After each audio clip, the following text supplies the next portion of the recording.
You are now tuned in to My Skin is My Sin on Blog Talk Radio.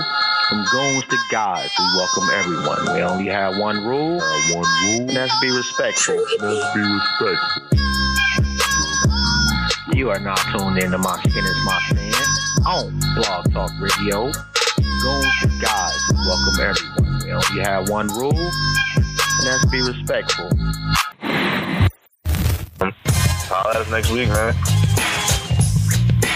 No doubt, man, and definitely shout out to the family, liberationmindedmedia.net.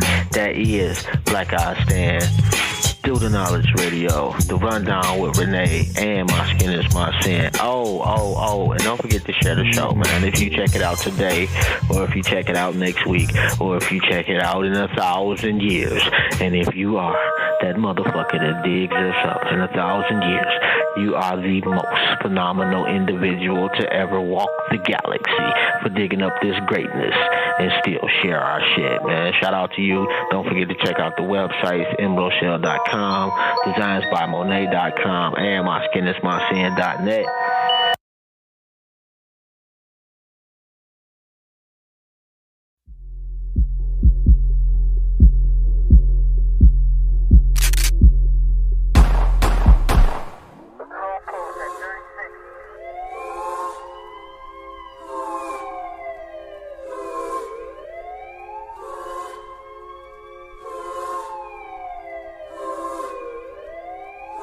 What you know about that call?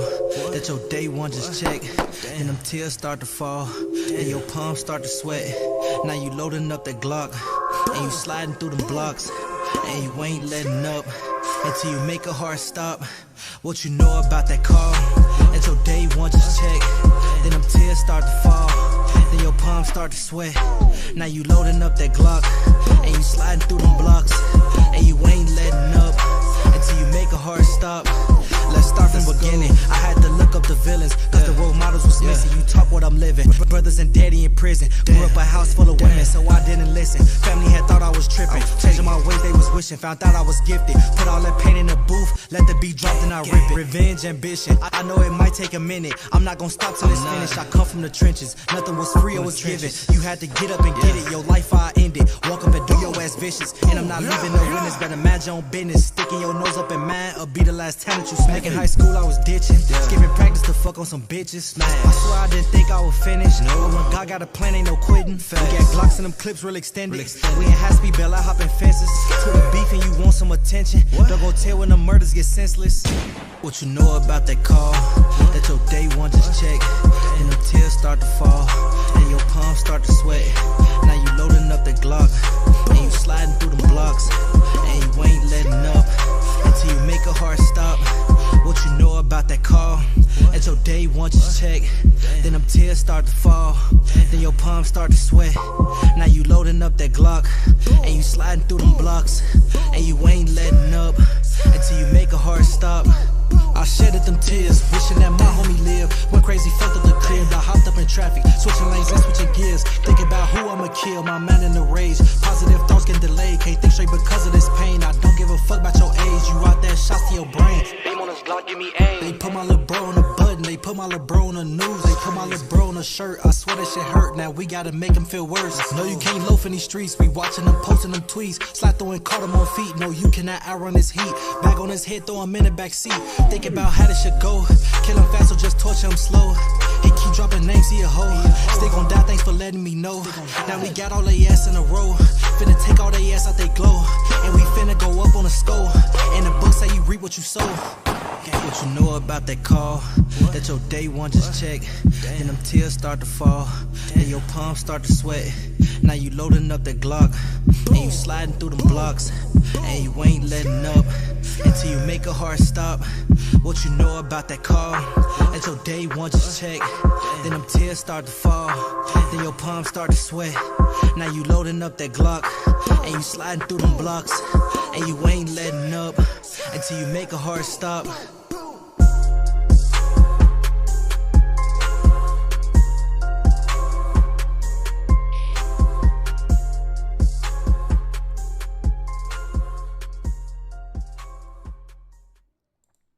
And You are now tuned into another episode of My Skin is My Sin presents Intellectually Petty Radio.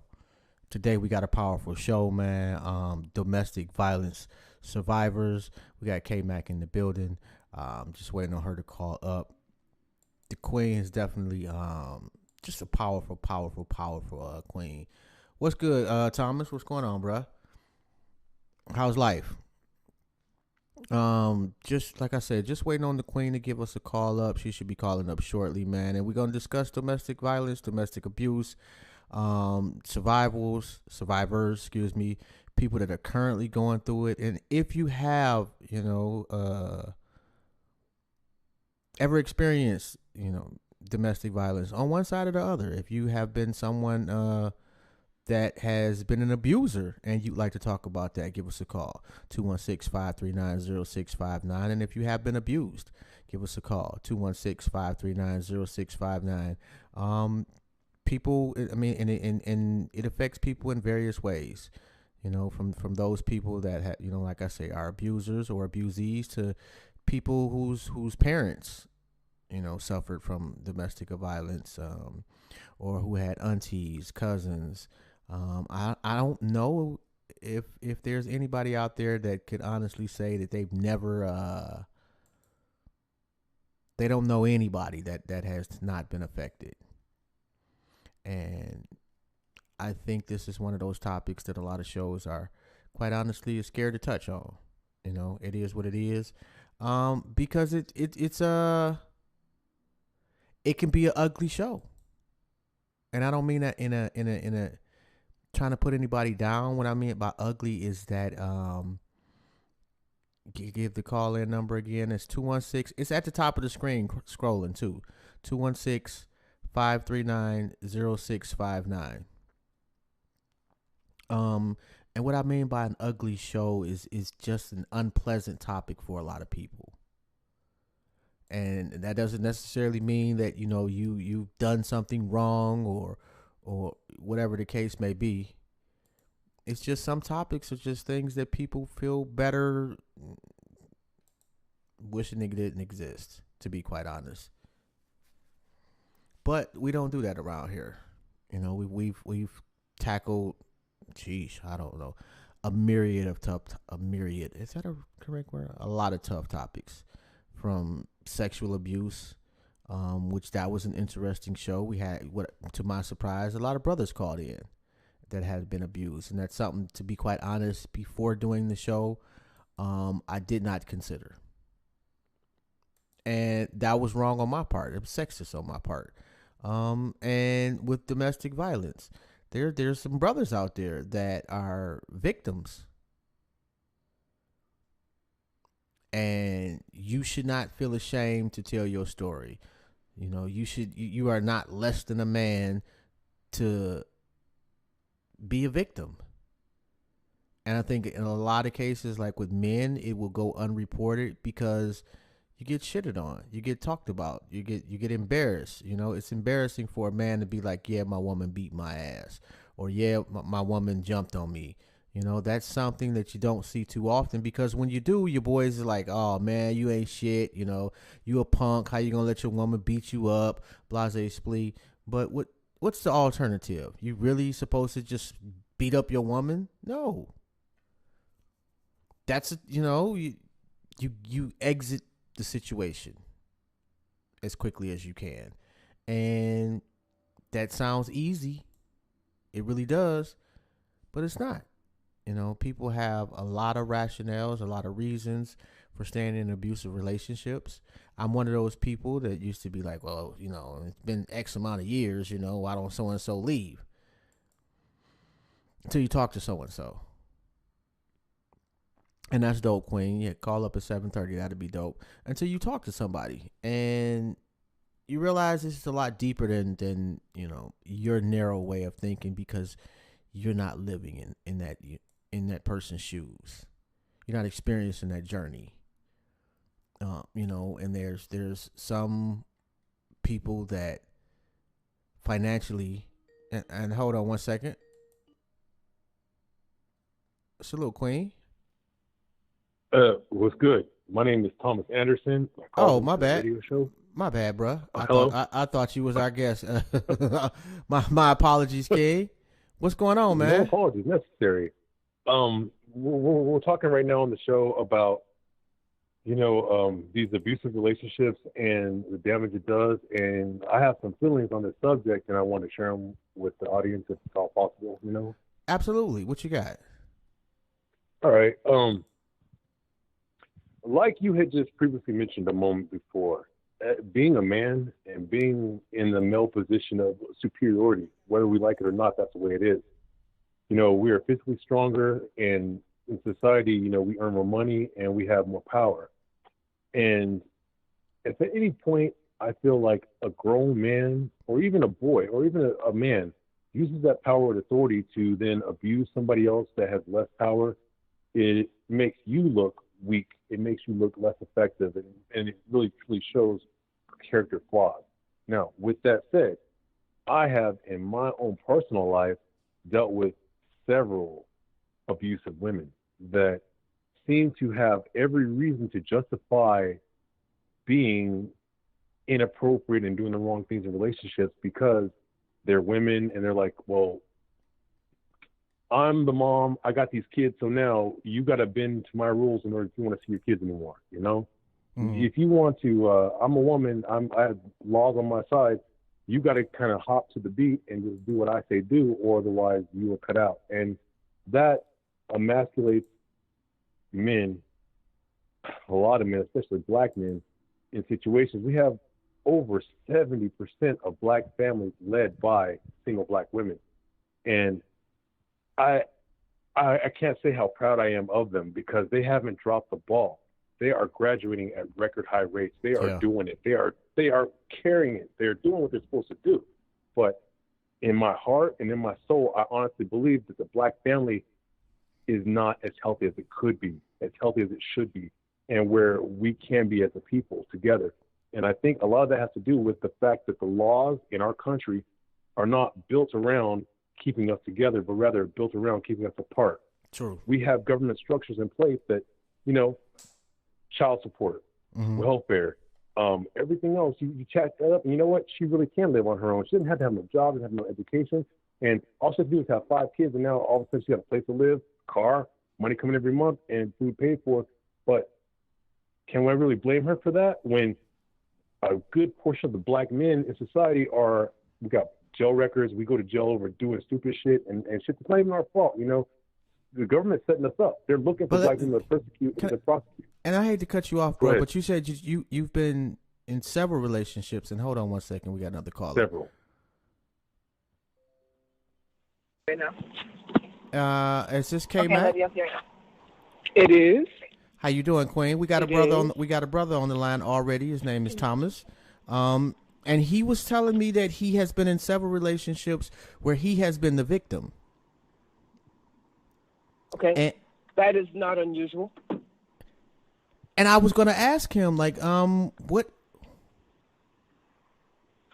outside of you being the common denominator, is there something common in the women you're choosing? Like I'm trying to figure out, how does one end up in the same relationship over and over and over? Let me just back out here and say this much, that this is something that started before I was born and before I even got here. This is a situation that happened with my mom and dad and their parents. And before, our society says that these are the roles and this instruction, this is how things are supposed to work. But yet, when reality, comes down to it, it doesn't really always work out that way. And when I say that I've been in some relationships like this, man,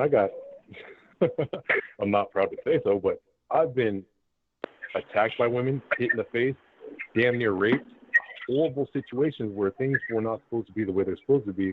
But as a man, I have very little ways to go about that and say, you know what, these bad things happen to me, and I need there to be some reaction by society, or at least by my community, to say, we protect you, we're looking out for you, we're going to make sure you're okay. And I know and I understand why they can't do that. Why? Because 99.9% of the time, it's the man that's doing the wrong. He's the one that's going out, getting drunk, beating his kids, beating his wife, not working or doing the fucking in jail or something else that has it so that he cannot fulfill his duties as a man to his family.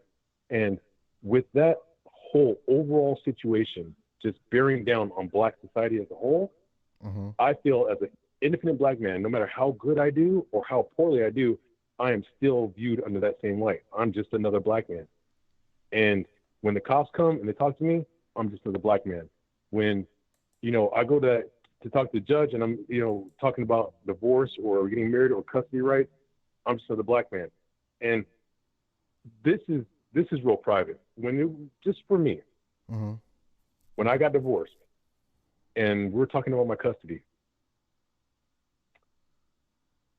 the bailiff and the judge looked at me and they said, you know what? We can't believe you're paying this much child support right now. And you're not complaining. You're not asking for nothing extra.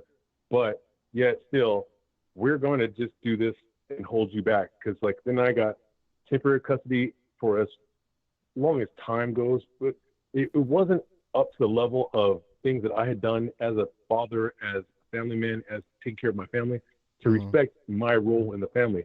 The government pretty much cut me out and said, you know what? You're not really cut out, but she's in control. It's everything that she wants to do, however she wants to do it. And I'm like, well, how the fuck does this happen? Excuse my language, I'm so sorry. How does this happen where, up until now, I built this whole house and y'all gonna tell me now somebody else can do it? And it just never felt right inside of my heart. But that's just, my particular situation. But I see that happen to other brothers. They got these situations with custody and child support. And what are we gonna do as Black men, being a minority in the country, a minority of minority, to hold our society together, our families together, and be strong when the government holds us back? And hold that thought too, because I want to make sure that I adequately introduce our guest today, man. If you have not listened to the show ever, she's a constant, man, is a huge supporter and just a phenomenal sister who has helped countless people in the thousands, I'm guessing, but I know for a fact she's helped me. K-Mac is in the building. How you doing, Queen? I'm doing fantastic. How are you this evening? I'm doing all right. I'm not no complaints. I'm doing good. All right, that's what I'm talking about. And you, hold on one second. We got another caller. I think this is wrong, but I want to make sure we get somebody else in on the line. And caller, before you say anything, I want to make sure that the Queen gets to speak her piece briefly. So give us a second, okay? What's up, Ron? Give us a second, bro. All right. And Queen, I know you've got a lot of experience with domestic violence survivors. What's your initial advice? Well, I did come in at midpoint. Being in this field for quite some time, you'll never get me to say that domestic violence, the only victim is women. It's just not going to happen. I've seen countless men, victims of dating violence, victims of domestic violence. I've actually helped some men fight against, as well as get custody. Queen, do you have your window down? I'm in my car. I know. Do you have the window down? Yeah. No. That might be a little bit better. Let's see here.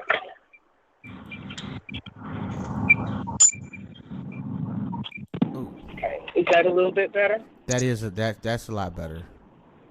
Okay, I just put my earpiece on. Oh, okay, yeah. There you go. That's beautiful. Yeah, because I'm not sitting still. Yeah, it's better. I just want to make sure the people hear you, because the wisdom is always there. Oh, thank you. Like I said, I've been doing this for quite some time, and sometimes I think 60% of our victims are men, 40% women. And the reason I say that is because we live in a society where it's okay for her to hit, but not for him to hit back. And I don't subscribe to that at all. I have seen men be run over. I've seen men have furniture, basically thrown at them. I've seen them cut. I've seen them severely wounded. And so domestic violence in and of itself comes in so many forms, it's ridiculous. It's not just a physical piece. There's a lot of psychological. There's a lot of verbal. There's a lot of spiritual. There's a lot of economic. There's a lot of educational. There's all kinds of domestic violence. We have a tendency to just focus on that physical piece when it's so much more. Yeah, women may get hurt more, but I also know women can fight. I mean, I'm almost 6 feet tall. My dad taught me to box, so if I'm going to get into it, we're going to tussle. It's going to be interesting.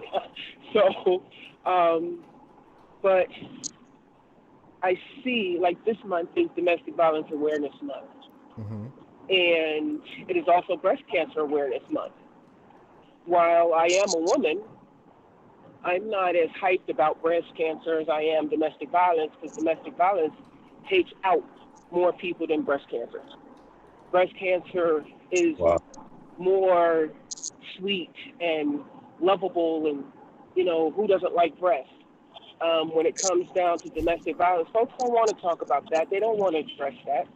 It has a higher medical cost. It has a higher life cost.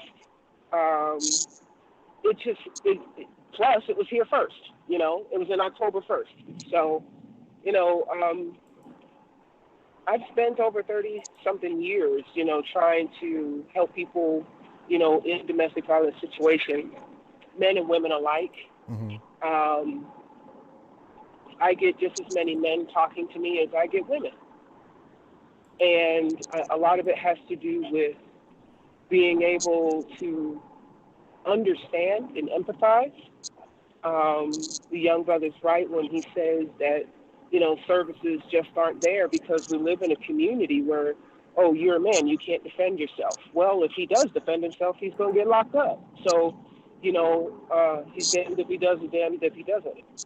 But at the same token, domestic violence, the largest population affected by it is the children. Okay? And in many, many states, when you have a domestic violence incident, it is considered, and the children are there, it's considered child abuse because you're exposing the children to it. Parents can be arrested for that. So it's unfortunate. It is very prevalent. And even now, I kind of expect with COVID and people being locked down that there would be more issues. And I think there are more issues, just that people are not reporting it. Actually, they are reporting it, and I mean statistically, I'm just saying not at the rates I'm expecting. I'm expecting it to go boom, but a lot, a lot. Even so for every one person that reports, I say there's maybe 20 that doesn't. Okay. Because it's not always taken, seriously, and that's part of the problem. I've heard. People, first of all, they joke a lot about it on social media in their little comments, which I get irritated with. I try to keep it to myself. And then I see the little post, well, why help her if she's going to go back? Well, that's what they do. They do go back. The men go back. The women go back. But you can't give up. I mean, I've had victims that went back 7 times. Do I get tired of them going back? Absolutely not, because I'm supposed to be helping them where they're at, not where I think they should be. Why do you think people do that? Stuff like, which part? Why do people go back? Because they love them. It's nothing more than that. They love them. Love is powerful. When I was a domestic violence intervention program person, and I did a lot of there's usually a class that they have to go to in most states when they're brought up on charges of domestic violence, and I used to teach that particular class for the state of Texas. And I got to spend time talking with the men themselves. I mean, some of these men came in shackles. So I'm just like, oh my goodness, But in talking with them, they gave me a whole new perspective that domestic violence is the norm sometimes. Sometimes if it got misinterpreted that if you ain't hitting me, who are you hitting? So you must be cheating. It's weird. It's almost like a love language to some. I've met couples that married 50, 60 years and they've been beating each other up the whole time, but they love each other their life. And so I had to look at my views on domestic violence. I'm not in any way saying this is right, but I also understand why it can continue. To some, every punch is an I love you. To some is, oh, well, at least he or she is giving me some kind of attention instead of ignoring me. It's just a makeup that is not always understood. And so when I do help people, I have to help them where they're at. I have to help them come out of a situation that they approached me about, because obviously they're looking for some help. There's no judgment. There's no ugliness. There's no hatefulness. When I help, it's out of love. And, my desire to help them achieve, whatever goal that they're searching for. It's a very involving, emotionally draining, exhausting field to be in. A lot of people burn out within 5 to 7 years if they're in the service provider capacity. To me, it's the most rewarding I can do. I take care of folks from domestic violence, sexual assault, harassment, suicide, all of that. And not that I'm a morbid person, but these are the ills of our society that folks just would rather not think about. And people really don't really want to be bothered, to tell you the truth. Police don't want to be bothered. The courts don't really want to be bothered. Folks just don't want to be bothered with it, so, but I do. I want to make sure that our people are okay. Yes, I've intervened between a man and a woman duking it out. Absolutely. I've intervened with a mother beating her child or a husband beating, the child. I had no problem intervening because it is my business. As people, we need to start acting like a collective, and, that's part of the collective. I grew up that way. Folks, look, you had a domestic violence incident, the men would take the guy and the women would take the girl and they'll straighten that mess out. I grew up with that. That's how our community, and I was inner city. We don't want to get involved nowadays. Exactly. They just want to do their own thing. But let something happen, they're hoping that somebody will come and help them out. Well, hope doesn't have, any kind of repayment plan attached to it. So, like I said, I love what I do. And we have to understand that our men are just as much victims as women. It's just that society made it much more comfortable for her to report. Yeah. And I ain't simping. This is just what I know in my 30 plus years of being in this field. That's a fact. So, there was some studies put out that women will hit him 1 to 3 times before he hits her the first time. And we got to teach our daughters, keep your hands to yourself. Just like we have to teach our sons, keep your hands to yourself. Learn how to communicate better. If you don't have nothing nice to say, don't say nothing at all. Go back to that mindset. Just, I don't know. Like I said, I was listening to the young brother's, encounter, and I feel for him. But it's not unusual that the brothers go through that. And like I said, if it's domestic violence and I'm involved, I'll find resources. I'll find ways. I think at some point, like he brought up an interesting thing, is that pattern had repeated itself multiple times.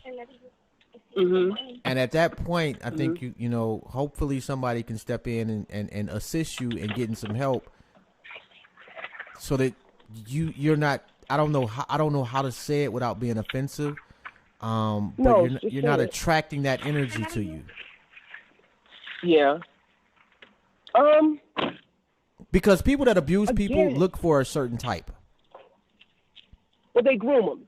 It's Yes. called grooming. Yes. And so they keep pushing the boundary. I mean, you know, some of the posts that people post, you can tell, man, you got some issues. And, you know, just the way that they handle themselves socially. And while folks say, well, this is social media. No, glimpses of you show through. Facts. We see you. Okay. And you can play that. It's just social media. It's an alternative reality, whatever. Call it what you want, but I see you. You know, certain things that people will post, I'm like, that's straight batterer conversation right there. You know, that's straight rapist mindset right there. You can tell it. And the thing is they don't say it one time. They're consistent in how they speak. You know, and that tells me that's who they are. So, yeah, patterns develop. People learn how to walk on eggshells. They learn not to trigger that person off. And the reason they go through all that is they love them. Love is strong. They don't, or, you know, it's mostly love. They don't want the family torn apart because the children need both. Now I see this big old push with, these single parents and both parents need to be in the home. Well, I'm going to tell you, if it's a domestically violent situation, no, both parents don't need to be in the home. Man. Because that, you know, filters and flows down to the child. Children see things. Even when you don't think they're around, they see you. You know, and in my personal opinion and professional opinion, a person who abuses the other parent is not a fit parent. I wouldn't want you to have custody either. Okay? And they're like, oh, well, you know, she's a great mother, even though she beats the crap out of him. Come on. No. I will never side with that. Because you are violent towards the other half of your child that may help you make this child. No, you don't do things like that. And if you think that the child doesn't see that or understand that or feel that, then there's something wrong with you. And I just want to throw out a couple of statistics too. I got the Sure. The national. Geez, I forget the national statistics for domestic violence fact sheet. And on average, nearly 20 people per minute are physically abused by an intimate partner in the U.S. During 1 year, this equates to more than 10 million women and men. Let's see. Only 34% of people who are injured by intimate partners receive medical care for their injuries. That's horrible right there. That man, I did not expect that one right there. Well, they won't go because the very first question is going to be, do you feel what safe happened? at home? Yep. Yeah. Well, you know, and once they tell that lie, see, doctors are obligated to report. So they're not going to go. They don't want to cause any more problems, you know, and they're required to report.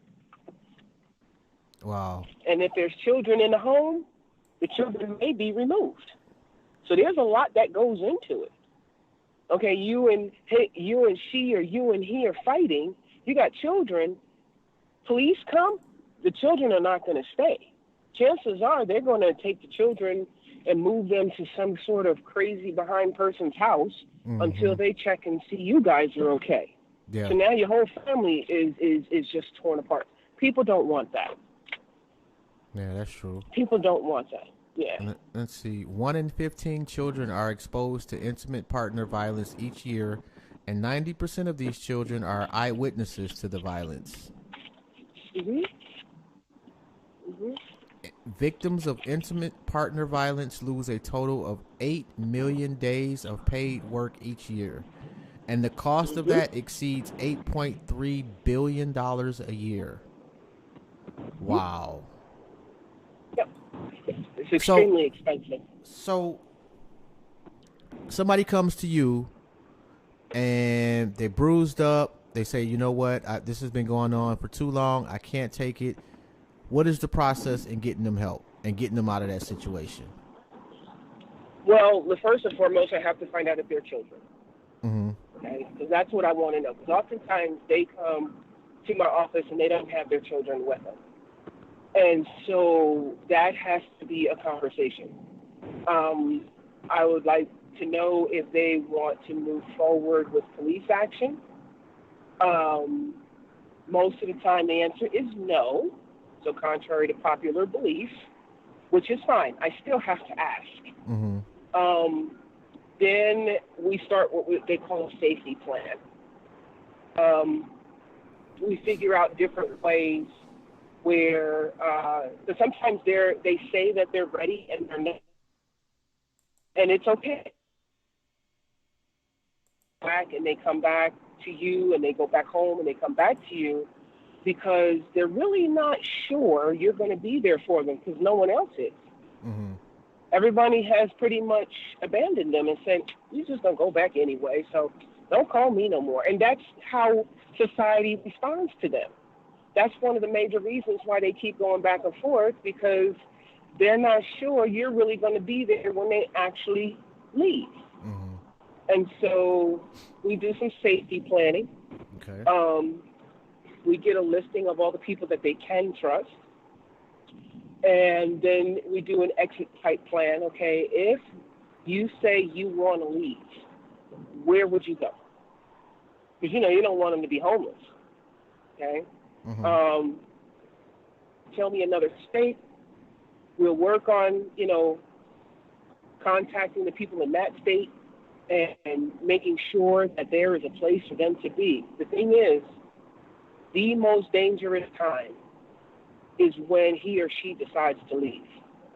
Because then that's when you get the stalking, Mm-hmm. and that's when folks go hunting for, where you can find fatalities, and not just for the victim, but also for the people that are helping them. And if they're going home, then that family's home becomes a target. That's another reason why people don't want to leave. Because the circle of potential victims gets bigger. Mm. Wow. I mean, I've been held at gunpoint in my office. Say that again? Where's my wife? I have been held at gunpoint in my office. Where is my wife? Can't tell you because I don't know. Of course, I'm pretty good at sweet talking because I'm here today. Wow. And these things happen. But I said. And I'm sorry, your phone was broke up a little bit. Oh yeah, because I'm driving. Yeah, I love it. Yeah. I'm sorry, Rome, you still there, bro? All right, maybe not. I was just checking to see if Rome is still there. I'm in the whip though.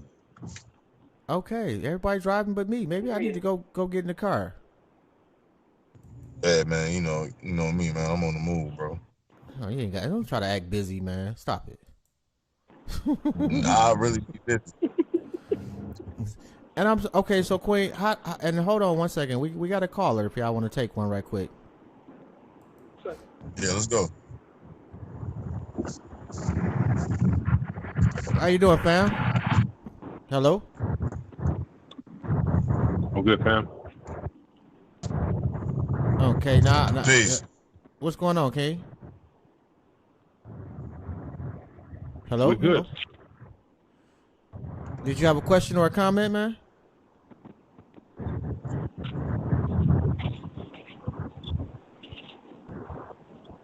Hello. Hello. Kane has a whole lot of wind right now. It's not going to work out so well. No, we can hear you pretty good, bro. Well, you can hear me. I'm Thomas Anderson, but you can't hear Kane. Oh, okay. I hear what you're saying. You got your window down, Okay, Rome? that's it. Nah, I'm gonna mute myself, yo. Y'all go ahead and build. All right. Kay, you still there, right, Queen? Yes. Yeah, she's on the move, man. So we'll make do.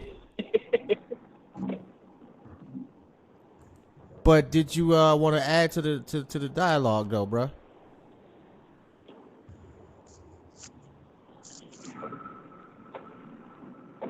Okay, Thomas.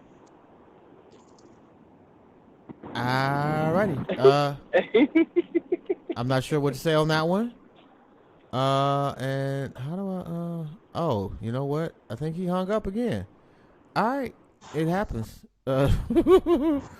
So you had a guy come into your office, pull a gun on you, and he didn't immediately. He wanted to know where his wife was. We had basically gotten her out of the state, had her relocated, and I mean, she did what she was supposed to do by not saying anything. You know, she and the kids. It was, it was done rather quickly. And he was like, I know where she's at.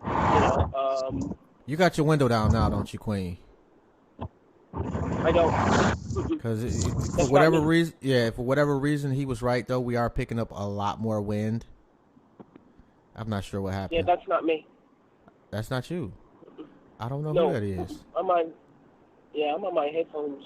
All right, he's muted. No, it ain't me. All right, it's just me and you on the call. Okay. No, my window's not down. All right, so I'm trying to figure out how the hell did you talk your way out of that one? Like, I need to know. Well, I mean, show any fear. Got a lot of practice doing poker faces, and basically addressed what he was asking. I mean, I told him, I can't do that. So let's find another solution. Maybe we can put together some sort of a teleconference or a telephone call where you can talk to her. I have to find out if that's okay. It was just treating him with dignity and respect, even though he was the abuser, because he still has dignity and respect. I mean, I used to do victim services and been held at knife point in a home that had a domestic violence situation going on. And you just got to be real good with the words and non-insulting and non-threatening, in addressing their concerns and their fears. Besides, I have a family, I wanted to go home at night. So, I was real good at it. And so, just talking to him and, I asked him, I said, so why are you, pulling the gun on me? What did I do? He's like, I'm just angry, and I'm angry that you helped her. And I was just like, well, wouldn't you want me to help her? If it was you, wouldn't you want me to help you? And he's like, well, nobody helps me. I said, well, this is the first time I'm talking to you. I said, so I don't know what it is that you need. And what is it I can help you with? And he thought I was, lying to him like most people will. And I said, well, it's kind of hard for me to lie to you with a gun looking dead at me. But what is it that you need that I can help? I said, short of having your family back, because I know that's what you're going to ask for. I said, because I don't know where she went, which I didn't. I just know she's not here in my office at this time, And he started to talk to me, and he was like, I think I can talk to you. I can trust you. I said, yes, and he wanted to know that if he put the gun down, if I was going to call the police. And I said no, and I gave him my word, and I didn't. And we talked. I mean, we talked about 4 hours. I took notes. I let him see the notes that I took. And basically, he gave me, I guess, a path to kind of figure out what it is that he needed, and how I could help him without violating the privacy of the wife. and the children. So, I mean, eventually he did get arrested. He's doing some heavy duty time. I get one of those letters a year where every time they move an inmate, taking him away, he wanted to stop by my office just to thank me. And even though he was arrested for it, I felt so bad. He was in shackles, and they put the shackles over his hands. And the police brought him to my office. It's like, hey, he wants to say, something to you before. This is not, protocol, but he does want to speak with you. Mm-hmm. And he just, he apologized profusely. He thanked me for helping his family, et cetera, et cetera. And I mean, like I said, I felt bad. I felt horrible because he was stressed out over certain resources, and folks were talking to him all sideways and disrespectful, and he left it. And I can't blame him, I mean, I'm never going to condone you beating the crap out your spouse, no. But I also understand, where he's coming from. Like I said, I've been doing this for a while. And, if the moon and the stars line up right, people will snap. And so that's basically what happened. That's I think interesting he's still that incarcerated. you had sympathy for the aggressor. Yeah, because they're human still. I mean, I'm not judge and jury. That's not my lane. My lane is to make sure people are safe. My lane is not to bring people to justice. My lane is not to get them arrested. My lane is to provide support services, medical, get them to medical, get them to behavioral health, get them to spiritual, get them new housing, relocate them, blah, blah, blah. That's my lane. And I am very firm in staying in my lane. And I know quite a few men and women who are just as abusive as they can be. But when we talk, it does, I mean, I know how they are, but they don't talk that way with me. Mm-hmm. So I guess I just look at the human aspect of it. And we all have the propensity to fall apart. Man, we all have the propensity. True. Yeah, we do. I mean, any day I could turn around and just knock the crap out of my daughter. I don't know, because I don't know if I'll ever hit that level where I lose it like that, And I would hope that somebody, if that happened, would have empathy for me and help me to get back to a place where I can function right again. You know what I'm saying? It just, I don't know. I don't know if I'm explaining it right, but no, I get what you're saying. That's just how I am. I mean, I think we all have the capability to do horrible things. Yes. And, it's just a whole bunch of set of circumstances, a lack of something, too much of something else. And next thing you know, you've put yourself on a horrible spiral downward. And you're dragging somebody else with you. Mm-hmm. Yep. So, at the end of the day, we're still human. It's hard, to... Yeah. But, yeah, you are right. And for those out there who do have a question, and I'm not sure why it's saying a missed call, because I'm sitting up here looking at the Skype joint, and I'm not seeing any, I'm not even getting that. Oh, you know what? I do apologize. Somebody tried to call back. But the number is 216-539-0659. You can call up anonymously. Healing is about identifying with the person that hurts you. That's some real shit. Hold on right here. We got a call. And I think this is Thomas again. All right, then. It's Thomas Anderson again. Hello. Okay. I think we good. Thank you. I just want to participate in the conversation a little bit more. Listening, and I'm sorry, sister. I missed your name earlier. But again, Thomas, call me Tom. K-Mac? K-Mac. K-Mac. K-Mac. Hello. It's a pleasure to make your acquaintance. And hold on one second. One second, bro. Okay. I got to make sure we get another call in. And this is I do believe this is Tasha. Yes. Hold on, Tasha. I want to let Thomas continue, and then we'll bring you in. But if I don't answer the call when they come in on Skype, then it gets missed. So I'm sorry. Okay. Yeah, I was just commenting on what was just said a moment ago, and these domestic violence situations, men on women, women on men, I can definitely see how. I mean, if you're honest about it, and you take an unbiased look at the situation, it's not always on one side. It's not always just the man who is just being abusive. It's not always a woman who's always being crazy. It's sometimes it takes a combination of both sides just working the wrong ways together to make things go sideways. But then once you decide to use these hands, then things escalate to a different level. And once that escalation occurs, it's kind of hard to back down from that point because you guys have already experienced that violence.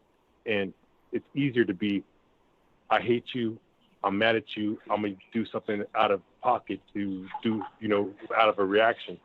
And if I don't see a way personally that relationships themselves in the Black community can be a whole lot better until we fix ourselves as a community. And with that, I say that we have lost a lot of love between the two sexes, between men and women. We have men degrading females. We say the most horrific things about them. We treat them with the most disrespect. And meanwhile, women, what else can they do? They look at us and like, well, for you. I mean, they treat us with the same disrespect, and it's just like reflected back upon us. And so we're in this endless cycle of disrespecting one another and still building each other up. And that, it tears me apart in my heart. I would agree. And I would agree with that. And the thing is, too, when we do build each other up, it's ridiculed. It's mocked. That's another thing I've noticed. And it's just like, wait a minute now. You want us to do better. Then when we do better, you tear us down for doing better. So. And here we are. And you know what? You know what's crazy? And always looking to, if you go to, brothers, if you out there, go to work tomorrow, man, and just big up your queen like she is just the greatest thing since sliced bread, and watch the hate from other women. For real. I'm telling you, you're gonna hear it. Well, what'd she do? And they gonna say it sarcastically. Well, why is you, blah, blah, like it's a crime to big up your woman to other women. Mm-hmm. That is the most. What we really. I'm sorry. Go ahead. Honestly, bro. We really should not feel bad about lifting up our partner.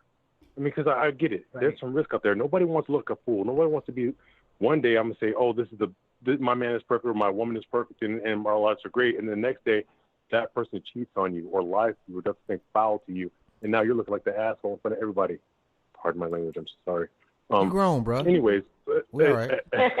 At the end of the day here, but there's a matter of trust, and I believe that between Black men and Black women in our community, in our society, we have lost a lot of that innate trust that we used to have.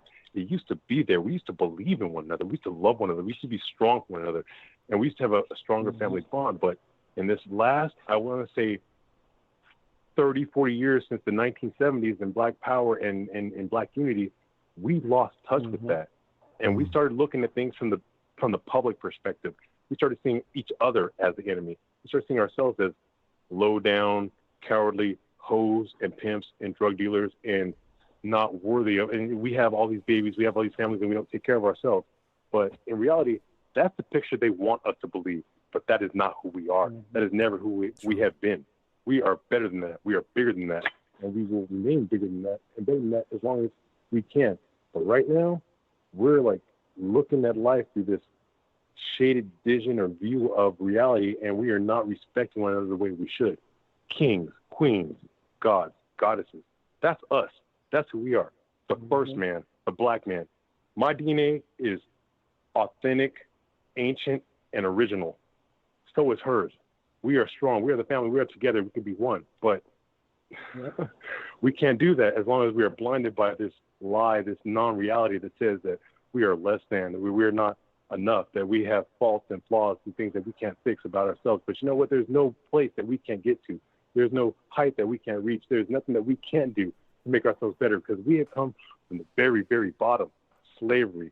We didn't even own ourselves to the very top. So we have President of the United States of America, the most powerful man in the entire planet. We can get to the very top from the very bottom. And we are working so hard right now to get there. But we have to believe in ourselves. And right now, I feel there's a huge lack of belief. We'll get there, man. And I definitely appreciate you for being patient with us too, bro, and calling back up. Now, Tasha, you still there, Queen? Yes. Okay. Yeah, I'm still here. All right. I know you had a question or a comment. I wanted to make sure we got a chance to hear from you too. What's on your mind? I just really wanted to piggyback on what the Queen said earlier about looking at everyone from a human aspect, because that is true. You know, a lot of people can be biased and they always side with the victim, but at the same time, you know, the abuser is a victim as well. They just do not want to identify with it, because a lot of them are just, you know, really kind of duplicating what was happening in their childhood or something that happened to them, like they're fighting themselves. So I definitely agree with her on that, because that's how I had to learn to forgive the guy that abused me. I had to learn that it's not me, you know what I'm saying? I was just your punching bag, and I can't fault you. I can only fault myself for staying for so long, you know what I'm saying, trying to convince you that I was worthy of loving, something that I should have did for myself. And when you do identify with the person, you realize they show you a lot of your own toxic ways. So that's how I was not able to judge him, because it's like, I'm kind of the same as you. It's like she said, you know, we all have our days where we snap. I've been the abuser before, not physical, but I've said some hurtful things.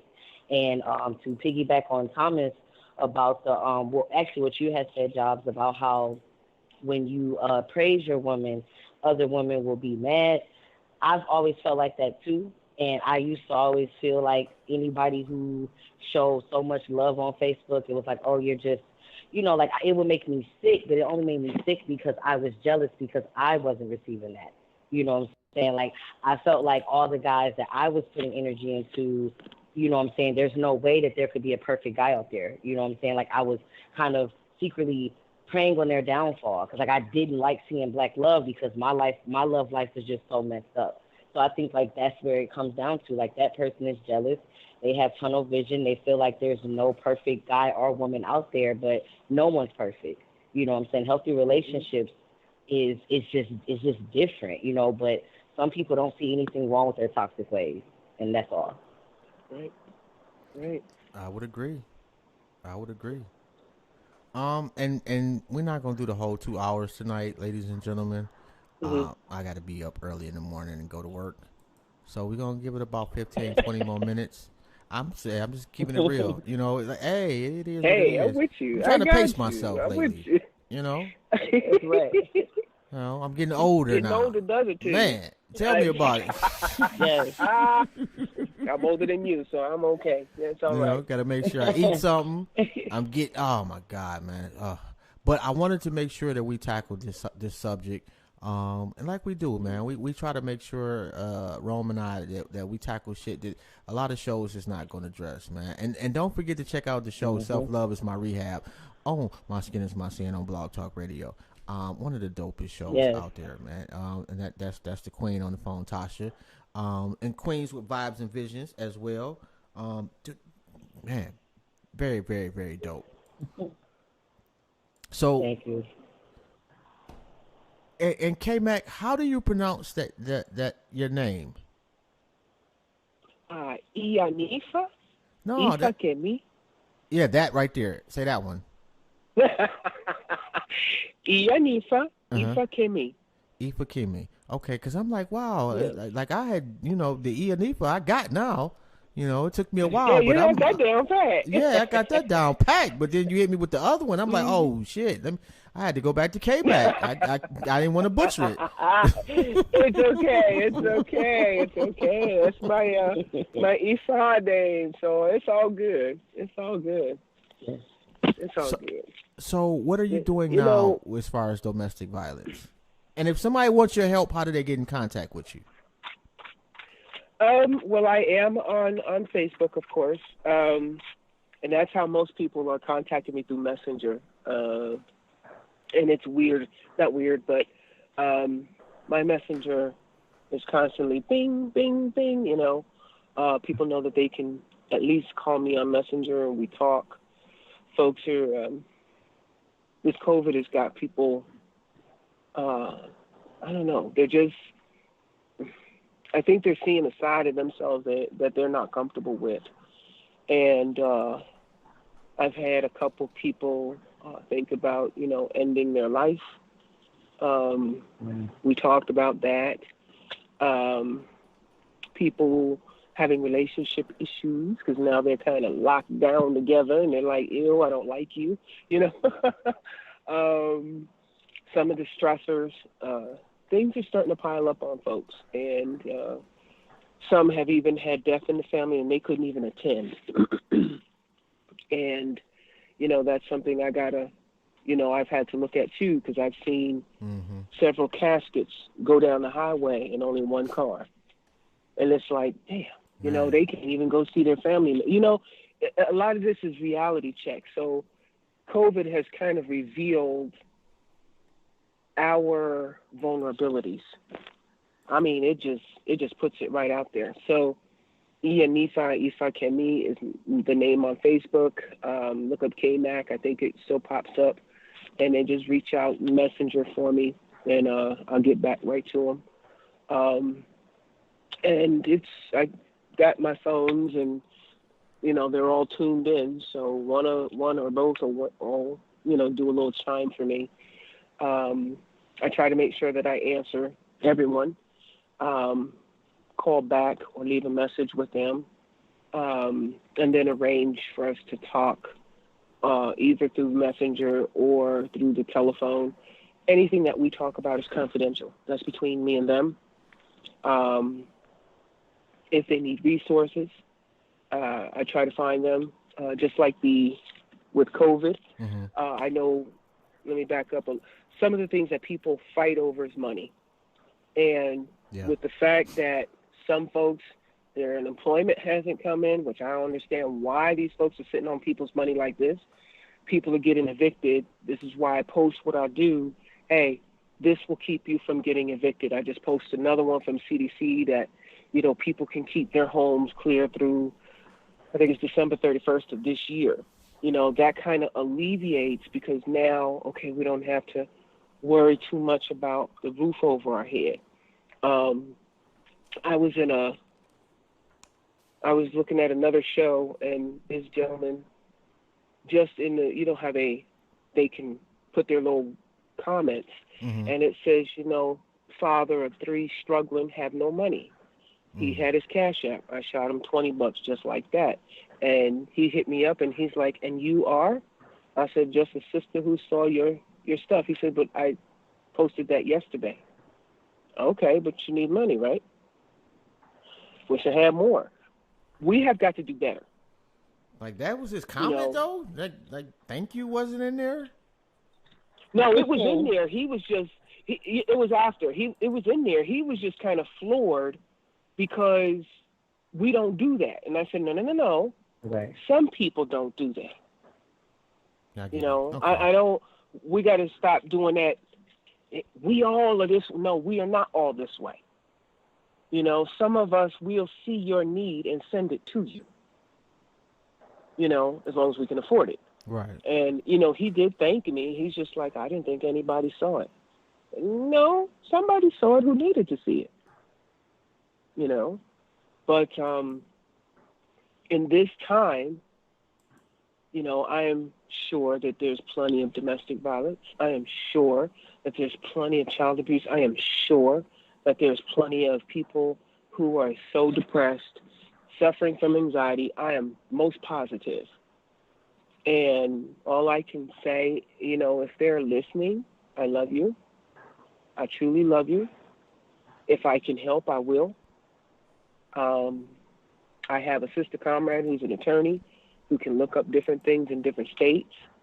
We're trying to put some stuff together, like maybe a hotline just for us as African-American people. Sometimes we need stuff for ourselves. We just need stuff for ourselves because our people, we need to focus on us. I'm not trying to be funny. I'm not trying to be too exclusionary, But sometimes we need to put ourselves first. And we cannot unify with domestic violence in the picture. We can't unify with suicide and sexual assault and harassment. Those are not unifying agents. Let me take that back. It is, because the victims find each other. And I say that because about 80% of the women on my friends list have in some way been touched when they shouldn't have been. And that's crazy. So we all kind of came together because of a trauma. But we need to stop trauma bonding like that. We need to have more positive. We have to, because this is not going to go away if we continue to, that ostrich effect and keep our heads stuck in the sand, think that only women are victims and, we're okay. I mean, the way we, like the brother said, as well as the sister said, the way we talk to each other. Some of the folks who are Trump supporters, which I could care less, but man, they are some of the nastiest people on the planet if you disagree with them. I'm like, what's wrong with you? Hey, there's a toss-up between them and the super black niggas. I'm sorry. No, the super, you all right. The super black, I'm like, oh my god. Them niggas will go from good morning, queen, to bitch, you ain't shit in 12.2 seconds. Exactly. And you didn't even blink, right. And the other thing, when people are trying to do well or do right, don't tear them down. Stop that. We're supposed to be the change we want to see. So then when we change, we tear them. No, we do that very well too. Man, and this COVID shit, especially this homelessness is about to increase significantly next year. Yeah, because they're gonna start putting people out unmasked. Yes, everything ends December 31st. Yes, that's the problem. So I'm looking to see if they're gonna put something in place for January 1st. I have not seen anything. As soon as I find it, I will post it. But right now, it's just those stays that can be presented to the court, and that. The landlord can't kick you out up until December 31st. But that's the last thing I've heard. So, and I've posted that paperwork or that link to the paperwork on my Facebook. I guess I'll post it again. A couple people have utilized it, and it doesn't matter what state you're in. It has to be presented to the court if you're facing an eviction in court. But January 1st, I don't even know what to say. Yeah, it's a lot of pressure on a lot of folks, man. But do us a favor, man. Please, please, please. If you don't take it out on each other. If you need to hit something, go outside and hit the tree. It's gonna hurt. Yeah. Put some trash. Get you a pillowcase and put some old clothes in there and hit the fucking pillowcase. Shit sounds silly, but you'd be surprised. So, Queen, I want to thank you again. Like anytime I've ever asked her to come on the show, she's done so with the quickness. I appreciate you so much, and thank you for gracing us with your presence. It's always an honor. You're welcome. Tasha, I love you already all. know. I love you all. If you're still there, I don't know if you're still there. I'm here. Oh, okay. When she said the trauma bond, it made me think about when we talked about this the last time. Like, that was the first time I had heard someone say trauma bond like that. Like, and now, like it, I'll never forget that. It makes sense. Yep. Yeah, that was some deep shit. I had to really think about that after the words too. Did you guys have anything y'all wanted to say before we wrap it up? Just love yourself and be happy. That's some difficult shit to do, man, but you can do it. Yeah. Hey, Anifa, you good? Anything you want to say, Queen? No, I'm good. I'm just glad you did this. Hopefully it helps somebody. I hope so. And if you need some help, please reach out to Anifa. because I'm not much help. All I'm doing is, trying to provide a little conduit. But I will plug you in. So if you need to hit me up, I will definitely tap you into Ianifa and get you some help. Don't forget to check out mrochelle.com. Don't forget to check out liberationmindedmedia.com. Copy one of these t-shirts, To My Skin Is My Sin joints, or the Goons to Gods hoodies. It's actually been kind of cranking a little bit lately, so that's pretty dope. Shout out to you if you purchase one, and shout out to you if you're thinking about it. Other than that, rest in peace to my moms and my pops. I love you, miss you, and we out of here. Y'all have a good one, family. We'll see y'all next week. Next week we got a rap group called Mac and Cheese. One of them is Gilly the Kid's son, and then we got a super producer in the making, Configure, who just did some joints with Arrested Development. Also tapped into to Public Enemy, if I remember correctly. And he is from the UK, so that should be interesting. All right. Other than okay. Yeah. It's a white guy too. We've only had one other white person on the show, so this will make two. But he just makes some dope shit. And we've had Speech on the show before, and if Speech, co-signs you, that's good enough for me. And it was interesting because he was like, he saw the name, he was like, I'm not trying to be funny, but maybe you should interview Speech because I'm a white guy. And I was like, no, you cool, bro. I was like, we've interviewed Speech, but like I like what you're doing, and I like the fact that he said that. He wasn't like trying to be a jerk about it. He was pretty cool about it. So we'll talk some shit. We'll have some fun. And the Mac and Cheese, man, they kind of fire too, man. Y'all might want to go fuck with them. So, and shout out to my guy Slim from Dead Poets Society for hooking that up. Anyway, on that note, we are out of here. Y'all have a good one, man. And like the Queen said, love yourself. Peace.